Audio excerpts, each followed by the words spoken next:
ఈ యాసంగి సీజన్లో సర్ఫ్ ద్వారా ఐకేపీ ధాన్యం కొనుగోలు కేంద్రాల సంఖ్య గణనీయంగా పెంచాలన్న రాష్ట్ర ప్రభుత్వ ఆదేశాల మేరకు ఆ దిశగా మేడ్చల్ మల్కాజ్గిరి జిల్లా అధికార యంత్రాంగం తగిన కార్యాచరణ అమలు చేస్తోంది. ప్రస్తుతం 33% ఉన్న ధాన్యం కొనుగోలు కేంద్రాలను ఈ సీజన్ నుంచి 50% పెంచేలా అధికారులు ప్రతిపాదనలు తయారు చేశారు. జిల్లాలో ఇతర శాఖల కొనుగోలు కేంద్రాలను ఏర్పాటు చేయలేని పక్షంలో ఆ కేంద్రాలను ఐకేపీలకు బదిలీ చేయాలని, అదనపు వరి ధాన్యం దిగుబడి నేపథ్యంలో నూతన కేంద్రాల ఏర్పాటు సైతం స్వశక్తి మహిళా సంఘాలచే ప్రారంభించాలని మేడ్చల్ మల్కాజ్గిరి జిల్లా కలెక్టర్ గౌతమ్ జిల్లా అధికారులను ఆదేశించారు. నూతనంగా ఏర్పాటు చేసే కొనుగోలు కేంద్రాల మహిళా సంఘాల సభ్యులకు అవసరమైన శిక్షణ అందించాలన్నారు. జిల్లాలో పింఛన్ల పంపిణీ సక్రమంగా అర్హులకు అందించేందుకు తగిన మార్గదర్శకాలను రూపొందించడంతో పాటు మహిళా సంఘాలను పరిపుష్టం చేసే దిశగా జిల్లా అధికార యంత్రాంగం పలు చర్యలు చేపడుతోంది.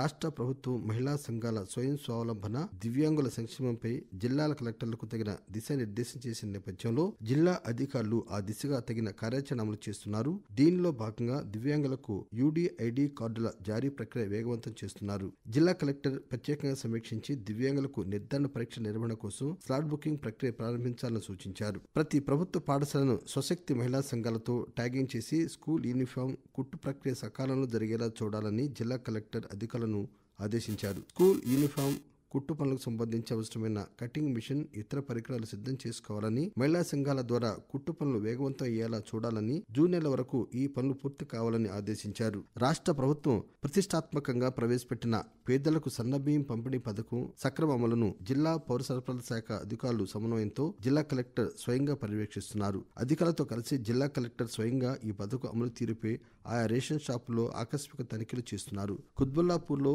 లాంఛనంగా ఈ పథకం ఆరంభమైన నాటి నుంచి జిల్లాలోని అనేక రేషన్ షాపులను జిల్లా కలెక్టర్ తనిఖీ చేస్తున్నారు. షామీర్పేట, మేడ్చల్, ఘట్కేసర్ తదితర రేషన్ షాపులను ఇటీవల తనిఖీ చేసి ఆయా దుకాణాల పరిధిలో ఉన్న లబ్ధిదారులకు రేషన్ సరుకులు క్రమం తప్పకుండా సరఫరా అవుతున్నాయా లేదా, నెలవారీగా ఎంతమంది లబ్ధిదారులు రేషన్ సరుకులు తీసుకుంటున్నారు తదితర అంశాలను క్షుణ్ణంగా తెలుసుకున్నారు. రిజిస్ట్రేషన్లు పారదర్శకంగా, అవినీతి రహితంగా, సులువుగా, తక్కువ సమయంలో మెరుగైన సేవలు అందించేందుకు ప్రవేశపెట్టిన స్లాట్ బుకింగ్ పద్ధతిని జిల్లా కలెక్టర్ గౌతమ్ జిల్లాలోని కుత్బుల్లాపూర్ సబ్ రిజిస్ట్రార్ కార్యాలయంలో లాంఛనంగా ప్రారంభించారు. కుత్బుల్లాపూర్ సబ్ రిజిస్ట్రార్ కార్యాలయంలో స్లాట్ బుకింగ్ ద్వారా నిర్వహిస్తున్న రిజిస్ట్రేషన్ విధానాన్ని జిల్లా కలెక్టర్ నిశితంగా పరిశీలించారు. దస్తావేజుల రిజిస్ట్రేషన్, ఆన్లైన్ ఫోటో స్కానింగ్ చేసే విధానాన్ని జిల్లా కలెక్టర్ పరిశీలించారు.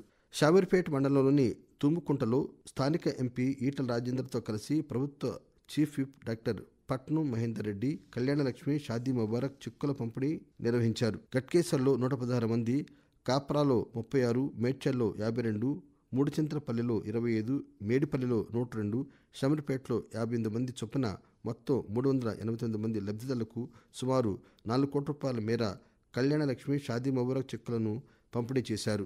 ఉప్పల్ ప్రాథమిక ఆరోగ్య కేంద్రంలో టీబీ ముక్త్ భారత్ కార్యక్రమంలో భాగంగా టీబీ రోగులకు ప్లాన్ ఇండియా ఆర్గనైజేషన్ సహకారంతో పౌష్టికాహార కిట్లు పంపిణీ చేశారు. ఈ కార్యక్రమంలో రాష్ట్ర TB joint director doctor Rajesham మాట్లాడుతూ మందులతో పాటు పౌష్టికాహారం తీసుకోవడం ద్వారా వ్యాధి నుండి త్వరగా కోలుకోవచ్చని చెప్పారు.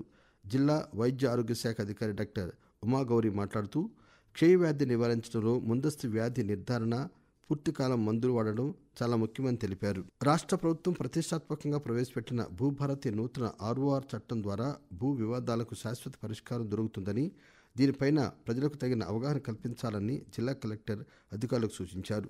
కలెక్టర్ కార్యాలయంలో భూభారతి నూతన ఆర్ఓఆర్ చట్టంపై తహసీల్దార్లు, జిల్లా రెవెన్యూ అధికారులకు అవగాహన కల్పించేందుకు జిల్లా కలెక్టర్ గౌతమ్ సమీక్ష సమావేశం నిర్వహించారు. భూభారతి ఆర్ఓఆర్ చట్టంలోని అన్ని అంశాలను క్షుణ్ణంగా చదివి పూర్తి అవగాహన చేసుకోవాలని జిల్లా కలెక్టర్ అధికారులకు సూచించారు.